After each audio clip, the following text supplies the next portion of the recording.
Star Magical Christmas ng ABS-CBN. Inaabangan.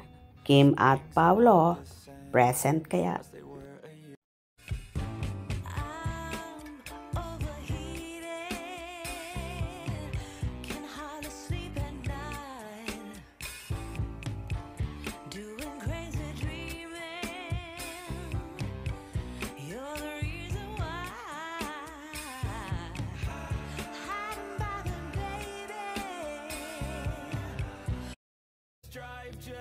Inaabangan na nga ng lahat ang magaganap na Star Magical Christmas ng ABS-CBN na magaganap ngayong November 23, 2025 sa Okada, Manila around 6 p.m. Sino-sino nga ba ang maglalakad sa red carpet at makakatanggap ng awards? Samantala, nagkakagulo naman ang Kim Pao supporters ni Kim Chiu at Paolo Avellino. Inaabangan nila kung a-attend daw ba ang magkasintahan. May nagsasabi kasi na posibleng umattend ang Kim Pao. Ang ilan naman nagsasabi na hindi daw pupunta ang Kim Pao dahil ang nasabing event ay pang Gen Z lamang. Pero may iba naman na hindi sang-ayon dito at sinasabing lahat daw ng talent ng Star Magic ay pupunta doon. Ano nga kaya ba ang totoo? Kaya palagi silang nakaabang sa mga updates. Narito naman ang samot-saring reaksyon ng kafanihan. Andun sila sa Star Magic Ball kasi pareho silang Star Magic. Christmas party ng Star Magic yun eh. Kapiperma lang ni Paolo ng Star Magic contract, diba? Diyan sila pupunta. Kasi pang Gen Z naman yan. Hindi Star Magic Night yan. Yun lahat ng nakakontrata ng Star Magic na silang nabibilang. November 22 sa Cebu. November 23, Star Magic Award. Tama po ba? Yes po. Kasama si Pao sa Cebu? Sana. Walang ganap si Pao sa November 22. Busy rin si Pao. Abangan natin kung sasama siya. Busy po yan si Pao, ma'am, kasi may show rin siya bukas at baka bukas din alis ni Kim papuntang Cebu. Kasi pag 22 na, alanganin na ang oras niya po.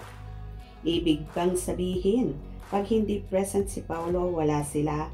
Common sense na lang kasi Lucky couple na, diba?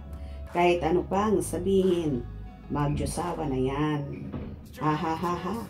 Cross finger, patunayan ni Pao na siya talagang jowa. Samahan niya si Kim, lol, sa Star Magic event. Same pa naman sila ni Gerald na may loyalty award. Baka di po si Gerald kasi may post po ang SM na isa daw pong athlete. Siguro po si Enchong D kasi athlete po si Enchong. Swimming champion po. Baka si Enchong nga. Si Gerald at Kimi ang tatanggap ng award noon. Yung binigay kay Gerald parang kabayanihan niya pagsagip niya sa mga tao sa baha. Parehong athlete din si Gerald.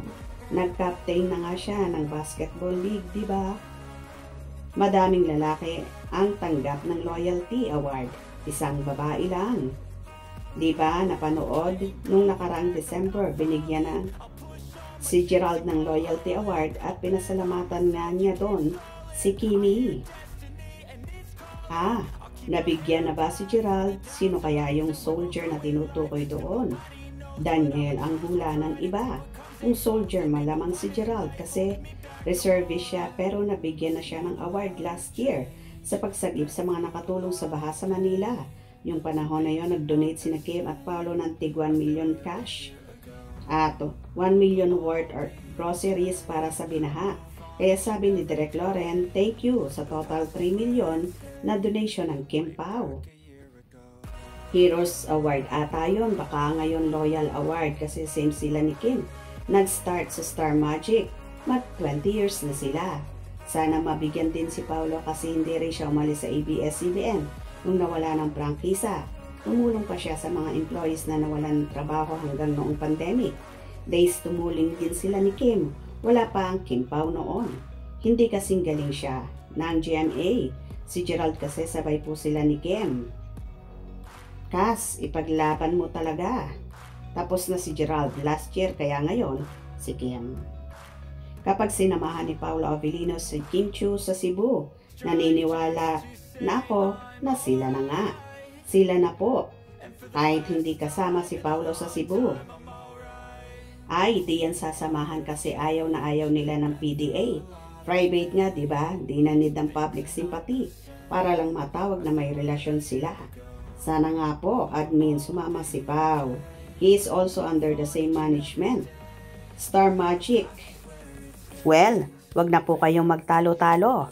Abangan na lang po natin sa magaganap na Star Magical Christmas na yon ngayong darating na November 23. So happy panigurado ang buong Kim Pao Nation kapag present sina Kim at Paolo. Gusto nyo ba yon? Hope you enjoyed. Please subscribe for more info.